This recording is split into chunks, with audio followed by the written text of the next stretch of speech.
La 30e promotion, 30e, c'est-à-dire que parmi vous, il y a le 460e et le 480e titré du Master de l'INSA de Toulouse.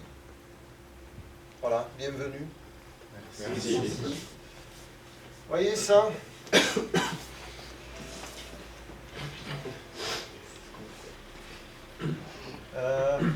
Ensemble, on va là. Et vous avez vu la diapo suivante, donc ne croyez pas que vous êtes ici. Vous êtes là. La photo que vous venez de voir, c'est le sommet du Stelvio, c'est ici. Ensemble, on va faire ce parcours. A priori, vous avez deux handicaps. Vous êtes inquiet et vous êtes limité. J'ai une bonne nouvelle, c'est votre chance. Vous êtes inquiet, c'est-à-dire que vous allez vous poser des questions, vous allez remettre en cause vos croyances, vous êtes bardé de croyances. Vous savez ce que c'est une croyance? C'est une vérité sans preuve. Donc vous allez dépasser ces croyances, vous allez en trouver d'autres, et puis vous allez les dépasser à nouveau, vous allez encore en trouver d'autres. Au gré de cette dialectique, c'est pas moi qui le dis, c'est Hegel, on arrive au savoir absolu. Alors ne vous inquiétez pas, on ne vous en demande pas autant. Mais au gré de cette dialectique, vous allez arriver au savoir-faire et au savoir-être d'un ingénieur d'affaires. Donc première chance, si vous êtes inquiet, profitez-en. Si vous n'êtes pas inquiet, faites-vous du souci. Ensuite, vous êtes limité. Vous savez ce que c'est, les limites? C'est ce qui sépare le vrai du faux, le possible de l'impossible, etc. Les limites que vous avez, c'est vous qui vous les êtes imposées, mais c'est une chance parce qu'à partir du moment où vous vous rendez compte que vous êtes limité, ça veut dire que vous avez les moyens de dépasser et de déplacer ces limites.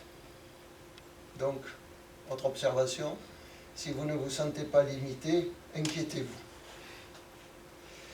Pour faire ce parcours, vous avez un avantage. Vous le savez, vous êtes ingénieur, vous êtes scientifique, vous êtes logique. Vous savez qu'une aile d'avion, c'est des calculs.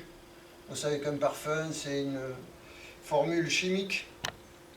Et vous avez l'impression qu'avec cette logique, vous allez résoudre tous les problèmes. J'ai une mauvaise nouvelle, c'est votre plus gros handicap. Si vous croyez qu'avec la logique, vous allez vous en sortir, vous êtes mal parti. Vous êtes habitué à un monde compliqué, c'est-à-dire que la solution est dans le problème. Si on démonte un avion, un moteur, vous serez capable de le reconstruire. Bienvenue dans le monde complexe. Le monde du management, le monde des affaires, le monde de l'économie est un monde complexe. C'est-à-dire que, contrairement aux problèmes compliqués, la solution n'est plus dans l'énoncé du problème. Donc je récapitule, vous êtes limité, tant mieux. Vous êtes inquiet, tant mieux. Vous avez confiance dans votre logique, tant pis.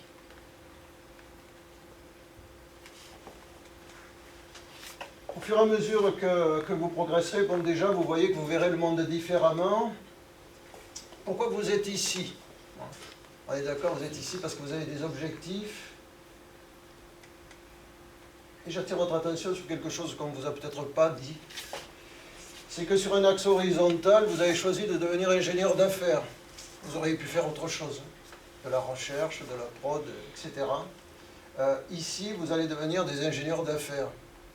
Mais ce qui est intéressant, ce sur quoi il faut insister, c'est qu'il y a également un axe vertical. Vous savez que l'entreprise a une structure pyramidale. Vous savez que les vieux, petit à petit, vont partir. Tant mieux pour vous. Et il y en a parmi vous qui vont progresser vers des cadres, des postes de cadres dirigeants, de chefs d'entreprise, de cadres supérieurs. Ce que vous allez apprendre dans ce master, c'est à acquérir les codes pour être reconnu par les cadres dirigeants qui vont vous élever à leur niveau.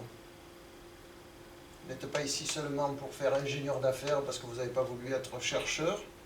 Vous êtes ici également parce que vous avez de l'ambition et que, à l'image de vos anciens, vous voulez devenir chef d'entreprise, cadre supérieur, cadre dirigeant.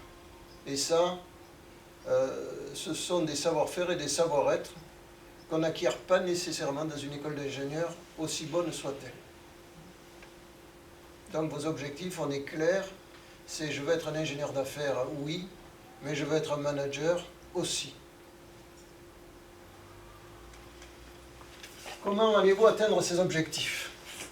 Vous avez vu le Stelvio tout à l'heure, 2757 mètres. Ça ne va pas être facile. Ça ne va pas être facile. Ce qui compte, c'est que chaque fois que vous aurez une contre-réalité, vous remonterez sur le vélo, vous avez compris que c'est une métaphore bien sûr, et vous continuerez à rechercher la réussite. Alors, avant de savoir ce que vous devez faire pour réussir, un slide pour vous dire ce qu'il ne faut pas faire. Alors, n'y voyez pas une allusion aux lenteurs de certains pour terminer leur CV. On n'en est pas là. Moi, ce qui m'intéresse, vous l'avez compris, ce sont les missions et sports. Donc, à partir d'aujourd'hui, même si vous avez été chouchouté, même si vous avez eu l'habitude de vous plaindre, c'est fini. C'est-à-dire qu'aujourd'hui, quand le travail n'est pas fait, je ne veux pas entendre dire « Oh, j'ai été débordé de travail » ou « J'avais pas que ça à faire » ou « Ça ne marche pas ». Moi, je suis là pour vous alerter. Si vous dites ça dans une entreprise, je sais ce qu'on va dire quand vous aurez le dos tourné. On va dire « C'est un con, il ne sait pas s'organiser ». Moi, je ne suis pas là pour faire le flic, hein, je suis là pour vous dire comment ça se passe. Et puis, il y a autre chose que je ne veux pas entendre, c'est « j'ai des soucis familiaux ». On a tous des soucis familiaux.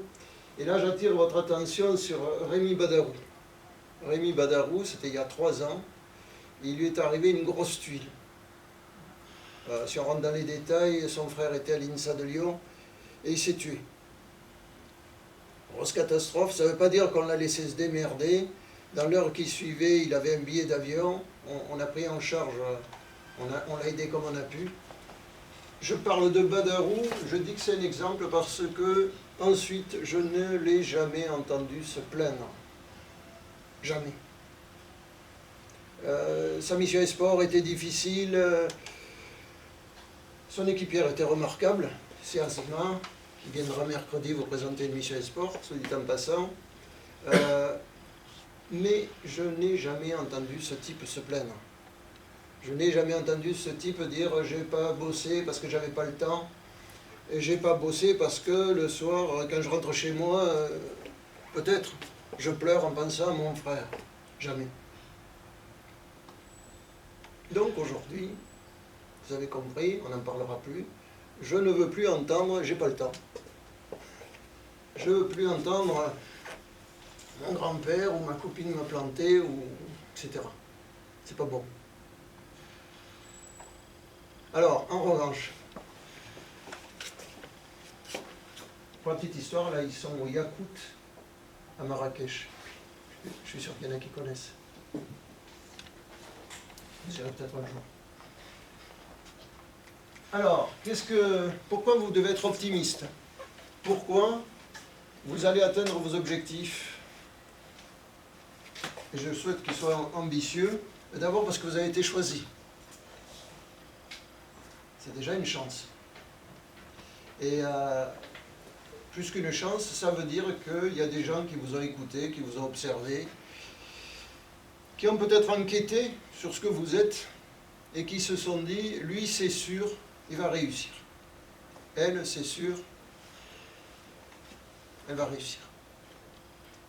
Et souvent les gens qui ont dit ça, qui ont défendu votre cause, parce que vous n'avez pas tous fait l'unanimité, ce sont des gens expérimentés.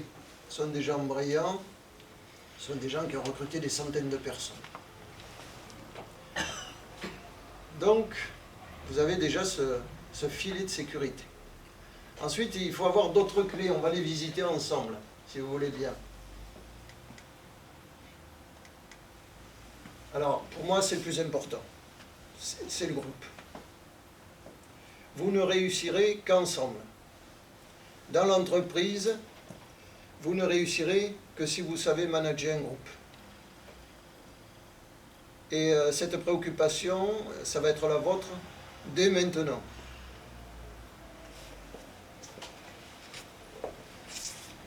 je mets l'accent sur la confidentialité. À partir d'aujourd'hui, le master n'est pas une secte, je tiens à vous rassurer. Mais à partir d'aujourd'hui, tout ce qui se dit ici, ça ne sort plus d'ici. Vous avez une offre d'emploi qui passe. Je ne veux pas entendre dire tout ceci. Je ne veux pas apprendre dans un mois que la personne qui a été recrutée, c'est votre copain ou votre copine, qui n'a rien à voir avec le master, mais qui a eu l'info. C'est un exemple. Tout ce qu'on se dit, et parfois je dois vous dire des choses confidentielles parce que vous êtes sur une mission export, parce que je dois faire l'historique des missions export qui ont déjà eu lieu avec cette entreprise, ou je dois faire l'historique d'un comportement brillant ou plus ambigu d'une personne que vous rencontrez. Moi je suis toujours là pour la même raison, pour vous donner l'info. Il ne faut pas que ça fuite. Il ne faut pas sortir en disant ben, Dufort il nous a raconté une bonne, si ce n'était pas lui on ne le croirait pas. Ça reste entre vous. La confidentialité, c'est sacré, sinon je ne parle plus. Peut-être que vous perdriez quelque chose. Ensuite, la force du groupe, bah, c'est tout ça, la sincérité, tout est lié. Vous avez un problème, vous allez avoir des problèmes entre vous, il y en a tous les ans. Vous n'allez pas faire des messes basses dans le bloc hygiène. Hein. Vous allez voir la personne qui vous a peut-être blessé, peut-être en le faisant exprès, et vous lui dites, je veux parler avec toi, les faits, simple, c'est ça, mon interprétation, c'est ça. Comment on fait pour sortir de cette impasse?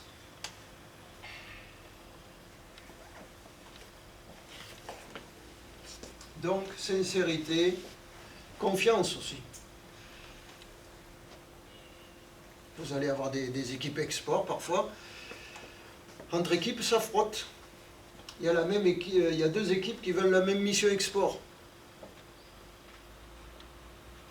Il y a des règles qui ont été définies, il faut les respecter. À l'intérieur d'une même équipe, il y en a un qui tire au flanc. Peut-être parce qu'il y a une mission export qui l'intéresse moins, parce que ce n'est pas sa partie scientifique, parce qu'il a autre chose à faire, parce qu'il a des soucis de famille, et vous êtes tout seul à tirer la charrue. Ce qui n'empêche pas parfois de retrouver la même personne en train de faire la fête à 4 h du matin dans une boîte branchée. Vous ne supportez pas. Vous aurez à résoudre ce genre de difficultés. Quand je parle de la force du groupe, il y a également un point que je tiens à souligner. Ici, tout le monde a droit à l'erreur. En plus, ça m'arrange parce que moi le premier. Si quelqu'un fait une faute, peu importe la nature de la faute, il ne faut pas lui sauter dessus et l'égorger sur place. C'est normal. Le groupe humain génère parfois des erreurs, parfois parce qu'on est fatigué, parfois parce qu'on n'est pas attentif. C'est pas grave. Ce qui serait grave, c'est de ne pas savoir traiter le conflit. On va apprendre, et puis de toute façon, parmi vous, tous, vous commencez à avoir des idées précises sur ce qu'il faut faire dans ces cas-là. Donc le groupe. Vous savez, quand j'ai dit tout à l'heure qu'on allait arriver ensemble. S'il en manque un seul, c'est le groupe qui a échoué. Pour ça, vous allez le travailler, on va en parler rapidement. Ça s'apprend. Vous sortez peut-être d'un environnement où il fallait être premier. C'est pas une course de vélo, là. Hein. Il n'y en a pas un qui prend le maillot rose, puisqu'on est dans le Giro, au sommet du Stelvio, et les autres qui sont dans la voiture balai, et le premier, il dit ben, c'est bon, je me suis débarrassé. Pas ça. L'entreprise, c'est pas ça.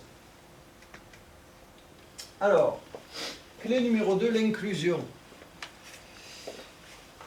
J'ai horreur, on va dire ça comme ça, de l'intégration. Quand on entend l'intégration, Là, je voyais passer les élèves INSA bramant pendant 2 jours.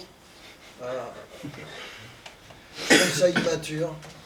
Je trouve ça vaguement dérangeant. Chez nous, on ne parle pas d'intégration, on parle d'inclusion. C'est-à-dire qu'on construit un groupe. Ce groupe, on va le construire dans un premier temps avec Wahid Diban, à qui je vais passer la parole, et ensuite sur le chemin qui va de la cité de Carcassonne à l'INSA. Wahid, viens nous parler de l'inclusion, s'il te plaît, et je te remercie. Merci. C'est terrible les photos. Alors, plusieurs choses.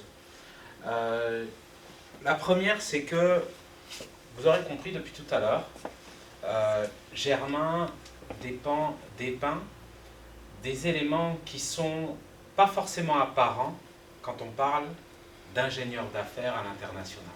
Vous savez, souvent dans l'inconscient collectif, le mot affaires, très souvent lié à d'autres mots plus violents. Requin, affaire pour soi, gagner, juste gagner. Derrière tout ce qui vient d'être dit, il y a autre chose, et ici c'est fondamental. Et c'est pas apparent, c'est des valeurs.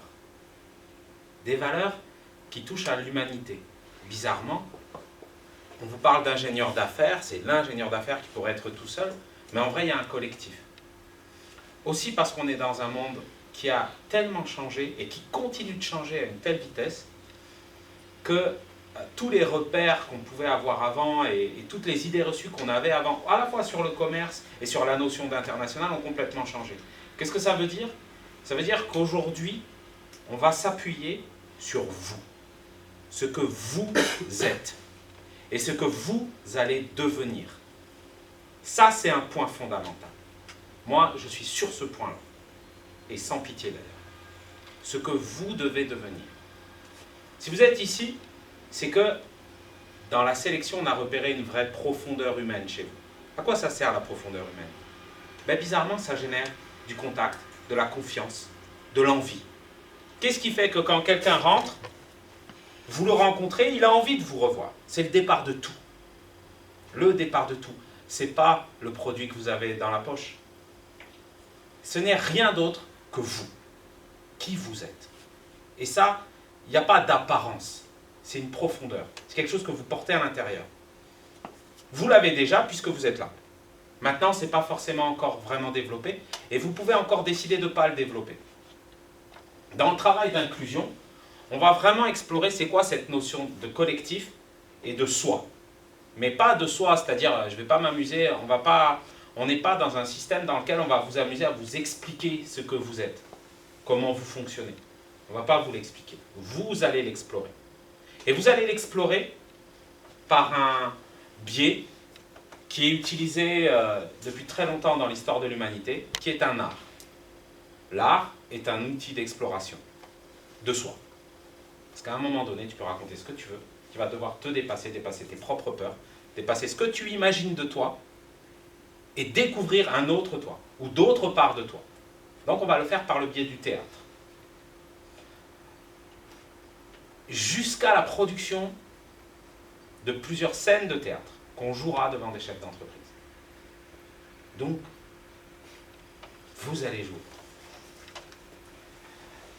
Aussi bizarre que cela puisse paraître, ça va même être super. Mais ça, c'est ma responsabilité. Votre responsabilité, c'est de jouer le jeu. Donc, vous aurez compris que le théâtre ici est un prétexte d'exploration. Mais même si c'est un prétexte, on y va ensemble et pour de vrai. Qu'est-ce que ça veut dire? Ça veut dire que toutes les habitudes qu'on a eues pour s'éviter soi-même jusqu'à aujourd'hui, il va falloir les lâcher. Et comme l'a dit Germain, tout ce qu'on a créé comme croyance de soi-même, etc., on va les lâcher. Et vous avez de la chance, vous êtes jeune, donc vous pouvez lâcher. Et découvrir d'autres choses. De vous-même. Voilà. Ça c'est un point, et c'est ce qu'on va faire avec moi. Quelques mots sur moi, après, vous inquiétez pas, mon travail, c'est vraiment de vous amener à réfléchir par vous-même, à explorer par vous-même. Donc, dès que vous êtes en mode mouton et étudiant, je ne suis pas cool. Donc, moi, je vais vraiment vous encourager à poser des questions, à chercher. Moi, je dirige une entreprise qui s'appelle Des Ponts à la place des murs, qui utilise l'art interactif, le théâtre interactif et le cinéma interactif. Et on produit aussi... Et on produit aussi plusieurs programmes en direction des managers. Notamment, en ce moment, beaucoup pour Safran, Massy Palaiseau, plutôt à Paris. Manpower, la Société Générale, mais au centre de la France, etc. Tout ça, pourquoi? Parce qu'aujourd'hui, tout en haut, les cadres dirigeants se sont rendus compte d'une chose, c'est qu'on ne peut plus diriger comme avant. On ne peut plus manager comme avant. C'est-à-dire, la force du chef, juste comme étant le chef, c'est largement effondré. Et aujourd'hui, pareil, le manager, sa capacité à générer un travail en groupe, repose beaucoup sur ce qu'il est, pas sur ce qu'il raconte, pas sur ce qui a écrit à sa fonction, c'est sur ce qu'il est. Et donc, pareil, donc ce travail va vous amener à vous lancer dans cette exploration. Et c'est ça qui est important, c'est de commencer cette exploration pour de vrai. Juste un truc qui a été dit tout à l'heure et qui me semble très très important. Je voudrais revenir sur ce qui a été dit sur Rémi Badarou. En fait, Germain a tout à fait raison. Rémi, il a su gérer ce qui s'est passé en lui. Mais il ne l'a pas fait en taisant. Il ne l'a pas fait en gardant au fond de lui. Il l'a fait en le vivant naturellement et en se concentrant sur ce qu'il avait à faire. Et pour ça, il a été entouré par un groupe qui a été exceptionnel parce que quand il fallait en parler, c'était possible. Et quand on était au boulot, on ne revient pas dessus. Ça veut dire qu'on peut exprimer ce qu'on vit en tant qu'humain, et Rémi a pu le faire, à plus d'un titre, mais à la fois, on reste concentré sur ce qu'on a à faire. Parce que c'est ça qui a aussi été utile à Rémi, c'est qu'ici, il avait un objectif. Donc il a été accueilli par le groupe dans sa grande douleur, et accompagné par le groupe pour foncer vers un nouvel objectif. Voilà. Juste pour pas qu'il y ait de confusion, ce qui a été demandé à Rémi, ça n'a pas été de cacher ou d'enfoncer en lui sa douleur. Ça a été vécu et géré tous ensemble.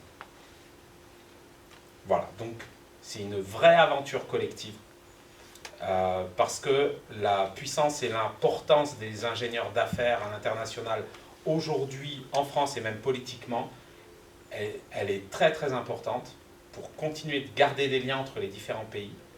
Et votre humanité au service de ce développement économique, ce n'est pas simplement une histoire d'argent, c'est aussi une histoire d'idées, de ce qu'on se fait du monde et de ce qu'on se fait des relations internationales et du développement de nous et notre place dans ce monde où on peut avoir tendance à avoir plein de murs qui se mettent en place et qu'est-ce que vous apportez et où est-ce que vous allez. Donc ça, voilà, il y a beaucoup de profondeur dans le travail qu'on va faire. Vous pouvez rester à la surface, ou vous pouvez descendre et explorer ça avec nous. Et en tout cas, il y a tout plein d'intervenants qui sont vraiment géniaux pour vous accompagner dans cette exploration vers le meilleur de votre humanité, quelque part. Merci. En tout cas, il me tarde de vous accueillir lundi matin.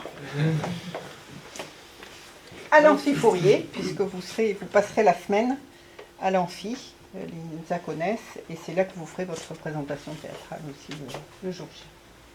Donc, l'inclusion, une première semaine avec Waïd Diban. Waïd, vous apprendrez à le connaître à l'occasion, je ne sais pas s'il le fera, il vous expliquera ce qu'il fait avec des cadres dirigeants chez Safran ou ailleurs, en France ou à l'étranger. Donc, un premier expert, notamment de l'utilisation du théâtre et des arts pour participer à la formation des managers. La période d'inclusion, c'est aussi, vous le savez, une marche qui va d'un site classé patrimoine mondial de l'humanité, la cité de Carcassonne, jusqu'au canal du Midi et jusqu'à l'INSA, qui sera sans doute le troisième site bientôt. Pour vous accompagner, il y a beaucoup de choses à dire sur cette semaine, pour vous accompagner, Vous avez donc Zahir, qui a fait le master en 2012, qui était le responsable directeur général de Dedian Aerospace à Dubaï. Vous avez Mathieu Poinceau, qui a fait le master il y a 2 ans, qui est parti ensuite en VIE à Dubaï aussi. Et je voudrais faire un zoom tout particulier sur un autre accompagnant qui s'appelle Henri Fraisse. Je vais vous le présenter rapidement. Henri Fraisse, c'est l'auteur du manuel de l'ingénieur d'affaires. C'est un ingénieur des mines de Saint-Étienne qui a eu une expérience solide dans le monde de l'entreprise et qui très rapidement s'est spécialisé dans la formation des ingénieurs d'affaires. Il a écrit ce livre qui est la Bible, qui a été édité, imprimé à plus de 20 000 exemplaires.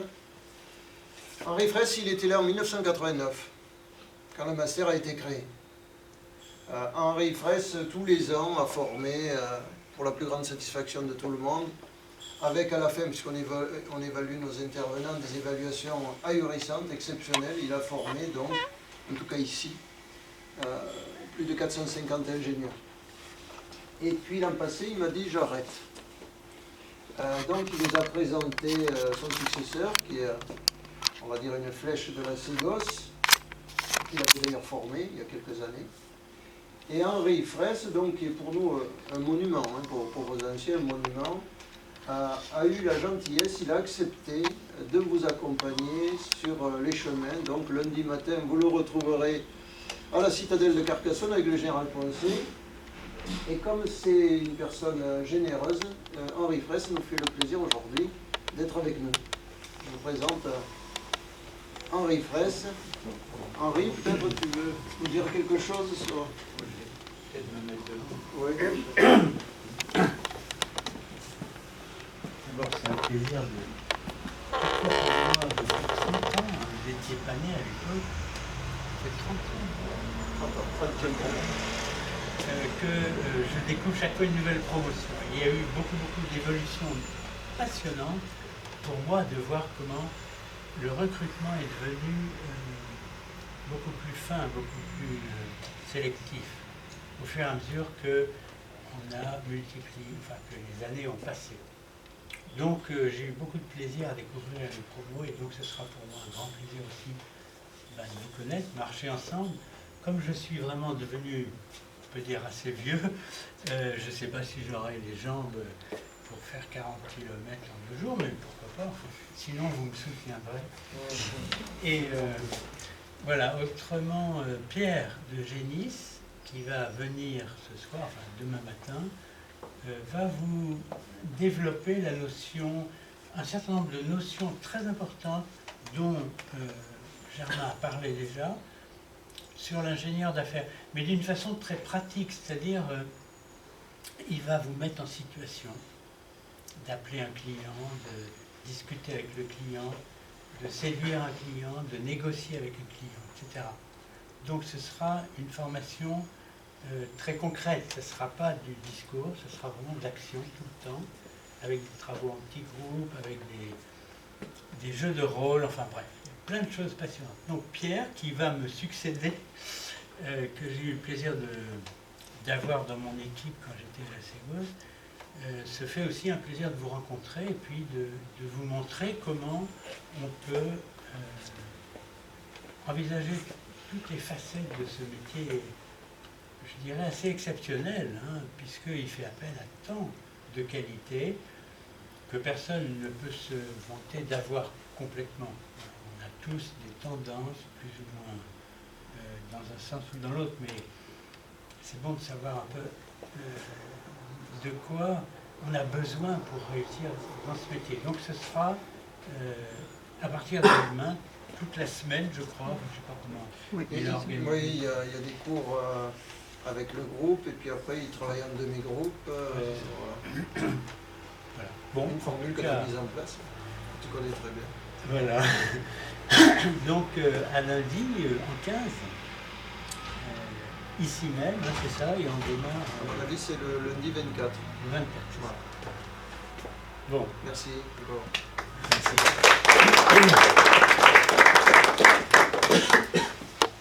Donc, et puis Zahir et Poinceau, vous verrez, ils ne sont pas là par hasard. Clé numéro 3. Vous avez la chance d'être à la 30e promotion.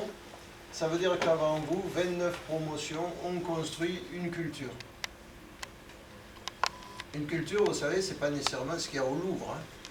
Au départ, c'est un groupe humain qui veut survivre et rencontre un problème.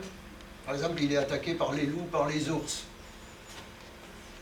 Et il faut que le groupe trouve une façon de se défendre, de survivre. Ou alors le groupe a une maladie. Il faut qu'il trouve avec les plantes des moyens de se protéger et de guérir. Et puis ça marche. Donc cette recette qui est unique, qui marche que pour ce groupe-là, on va la transmettre aux nouveaux.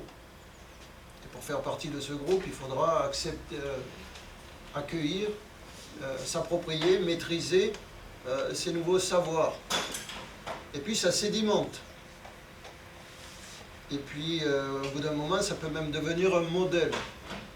Vous arrivez dans une formation qui a beaucoup sédimenté. Alors là, j'ai pris quelques photos. Bon, vous voyez qu'ils ne sont pas particulièrement attristés. En règle générale, ça se passe bien. Les anciens sont omniprésents. Vous les verrez souvent passer. Et ce qui est normal parce qu'ils y prennent beaucoup de plaisir. Mais c'est votre job aussi de vous faire leur réseau. D'aller les voir. Quand il y a un ancien qui vient, tout doit s'arrêter. Vous devez l'accueillir comme un prince, comme une princesse, souvent. Parce que c'est lui qui va vous apporter une expérience, une façon de travailler, des infos, des emplois, des VIE. Récemment, on a eu en 2017 une promo d'exception. Je ne remonte pas plus haut parce que ça serait inutile. Là, vous voyez, par exemple, Asma, elle vient mercredi. Tous ces gens-là, vous allez les voir. Alors, tous ces gens-là, 2017, au mois de septembre, même avant, ils étaient tous casés. Moi, je sais, l'expression n'est pas jolie. Casé, ça fait fonctionnaire.